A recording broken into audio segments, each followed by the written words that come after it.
यहाँ पर तो विक्रम सुमन से बहुत प्यार करते हैं और विक्रम ऐसा प्लान करने वाले हैं कि तीर्थ को मारने वाला है। लेकिन यहाँ पर तो देविका भी ऐसा ही प्लान करने वाली है तीर्थ को मारने के लिए।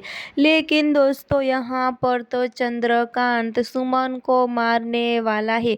यहाँ पर तो तीनों शामिल है और ऐसा प्लान करते हैं कि तीनों के प्लान में बारे में सुमन को सब सच पता चल गया है कि मेरे साथ और तीर्थ के साथ बहुत बुरा करने वाले हैं। जी हाँ दोस्तों, यहाँ पर तो विक्रम भूमि से भी नफरत करने वाला है और सजा बहुत बड़ी देने वाला है, भूमि को फंसा देने वाला है। जी हाँ, यहाँ तो सुमन को सब सच पता चल जाने वाला है कि विक्रम बहुत बड़ी चाल बजाने वाला है मेरे साथ। जी हाँ, आप हमें कमेंट करके ज़रूर बताना कि विक्रम की सारी सच्चाई सामने आनी चाहिए कि नहीं, क्योंकि विक्रम बहुत बुरा करने वाला है सुमन और तीर्थ के साथ। जी हाँ दोस्तों, फिलहाल लिए बस इतना सा दोस्तों।